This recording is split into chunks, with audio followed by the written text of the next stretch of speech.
The team at Technology for Hotels knows how busy you are.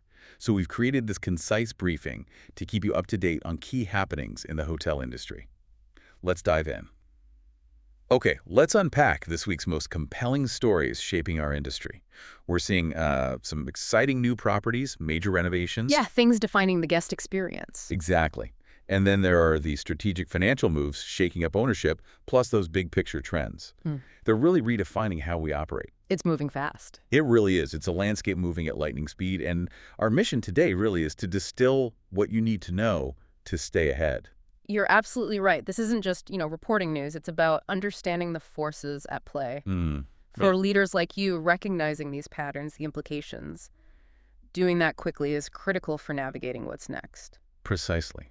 So let's kick things off by looking at where the physical investment is slowing these new openings and significant developments. What stands out to you? Anything particularly innovative or strategically important here? Well, the variety is quite telling, I think. We're seeing projects that are, deeply integrated with local culture, sustainability, Right. and others pushing the boundaries of ultra-luxury. It really speaks to a diverse set of guest expectations emerging. That's a great point. Let's start in Asia. Big news with the Hyatt Regency Kuala Lumpur at KL Midtown. Ah, yes, the comeback. It marks the brand's return, and it's quite a statement. 410 rooms, 104 serviced residences. Significant scale. But what really caught my eye is the design. Kingo Kuma, the acclaimed Japanese architect. Yeah. How do you see his vision impacting its positioning in, well, such a competitive market? Well, Kuma's approach, blending natural materials with modern sophistication, especially in a dense urban setting like KL, that's not just aesthetic. Okay. It's strategic. It responds to this growing guest demand for wellness-integrated stays, even in city centers. Right, an oasis. Exactly. It positions the Hyatt Regency to attract a certain kind of clientele, seeking calm, challenging, traditional luxury maybe, focusing on that experiential comfort. And those Regency Club and serviced options, they just cement its appeal for longer stays, high-value guests. That's fascinating, seeing the design as a strategic wellness play. Okay, let's shift focus to Australia. I'm really intrigued by the Lone Hotel in Stawell. The Ascend Collection one. Yeah, joining Ascend. It's a big investment for the Grampians, its largest hotel, $16 million. But what seems really significant is its connection to the landscape, acknowledging the Job Wurrung and Jardwajali heritage. Inspired by the 6 seasons of Gary Ward. Exactly. It sounds like much more than just a place to stay. It absolutely is. Yeah. This property really exemplifies that trend towards integrated, responsible tourism. It's not just its size. What else? The strong sustainability features the wellness studio, hydrothermal room, EV chargers, solar, universal design rooms, exceeding a 5-star energy rating. It shows a real commitment. Holistic. Right. It's a model for how new developments can honor local culture and environment, creating this unique value for guests seeking authentic, eco-conscious experiences. It's an immersive destination, not just a hotel. Okay, from eco-conscious regional innovation, let's pivot. Different kind of ambition. Ultra-luxury. The Ritz-Carlton Fiji, Namuka Bay. Ah, the 2030 opening? Slated for 2030, yeah. Yeah. Sounds monumental.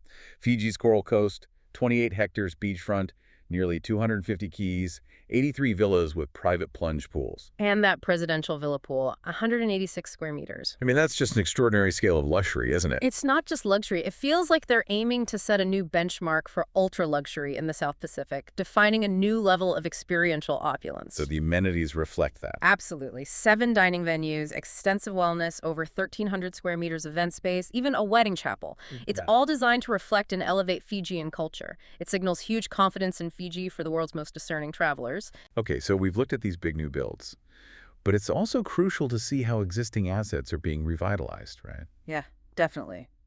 Can't ignore the refurbs. Like the Sofitel Noosa Pacific Resort. It's already the region's only 5-star luxury property, and it's getting a major refurbishment. All 175 rooms, suites, the dining hub, US Beach House, yeah. and the refresh rooms are due next month. What does this tell us about staying competitive in established luxury markets? Well, it's a clear statement, isn't it? Even premier properties need continuous investment. Guests expect things to be fresh. True. Their goal, that internationally refined yet unmistakably local experience that shows a sophisticated understanding of Noosa's market. It's about preserving its unique spirit while, elevating modern luxury standards, keeping it the top choice. Makes sense. And one more quick look. Hyatt-centric Namba Osaka, opening 2031. Ah, right by the station. Exactly. Strategically located in a mixed-use complex, direct connection to Namba Station. 267 rooms, 15th floor lobby with city views. This really cements Hyatt's strategy in Japan's key transport hubs. They did similar things in Tokyo, Kanazawa. Okay.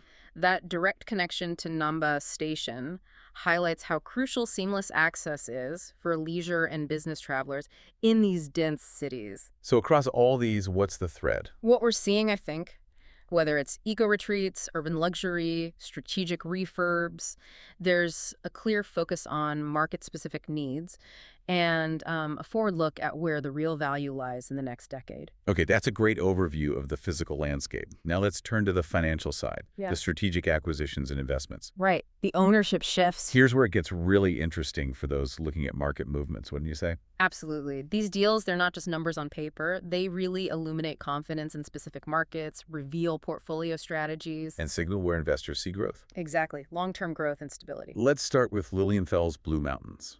Joining Ardor Hotels and Estates. Big refurbishment, rebranding to Ardor Lilienfels mid-2026. Multi-million-dollar refurb, yeah. What's the strategy for Ardor, especially with that design inspiration? Eccentric English garden estates. Sounds quite specific. It signals a very deliberate strategy, I think. Curating a portfolio of these immersive luxury retreats in stunning regional spots. So very niche. While the design brief, blending modern luxury with old-world charm, it aims to create a unique guest experience, more than just a typical hotel stay. Building a brand identity around experiential luxury, where the property itself is key to the destination's appeal. Investing in place and story.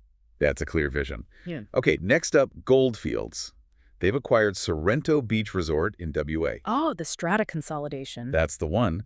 Consolidated 81 strata titles into single freehold ownership. 9,000 square meters of beachfront land. They plan to operate and add value, citing a shortage of boutique hotels and service departments in WA. Sounds complex, but potentially very rewarding. It's a remarkably smart move. Acquiring fragmented strata titles is tough, but getting full control of an established asset in a prime spot like Sorrento, huge potential. Right. Goldfields is positioning itself to capitalize on that growing demand for boutique accommodation in WA, a market that's had supply issues. Shows real confidence in WA's tourism and residential market. Okay. Down in Melbourne, the former Radisson on Flagstaff Gardens? That's becoming Ridge's Flagstaff Gardens. Management deal with EVT, right? Yes, effective Jan 2026 includes a full refurb. This feels like a classic revitalization play. It is. Very common in mature markets. Breathing new life into a well-located asset under a new brand, making it competitive again for modern travelers looking for updated offerings. And speaking of EVT, they've made an even bigger move, acquiring Pro-Invest Group's hotel management division. Wow, yeah, that's substantial. Around 3,200 rooms, 15 hotels. Though Pro-Invest keeps its Vista Hospitality Group hotels, this seems like a major expansion for EVT. That scale. It demonstrates a clear strategy of consolidation, significant portfolio diversification and management. EVT is clearly aiming to expand its footprint dramatically, leverage efficiencies across a larger network, highlights that trend of major players growing not just through builds, but buying existing management portfolios, solidifying their market dominance. And finally, Nippon REIT entering the hotel industry. Interesting move. Yeah, 17.4 billion yen deal, about $118 million US. For two hotels, Ritz-Carlton Akihabara and Smile Hotel Premium Hakodate Goryokaku, part of a bigger Japanese real estate acquisition. What does a REIT entering this space tell us? It signals hotels are seen as stable, offering attractive returns, especially established ones in resilient markets like Japan. So, mainstream appeal now. Increasingly, institutional investors like REITs want hospitality in their diversified portfolios. It's a strong vote of confidence. Hotels are viewed as solid long-term investments generating consistent income, particularly in high-demand urban and tourist spots. Okay, so we've covered new properties, the financial plays. What does this all mean for the bigger picture? Let's dive into some crucial industry trends shaping future growth. These patterns have pretty significant implications for all of us. Absolutely. If we connect these dots, it's not just stats. We're seeing clear signals, evolving guest expectations, shifts in travel, areas of high investor confidence, Well, things that demand strategic attention. right. Kicking off with some fantastic news for Western Australia.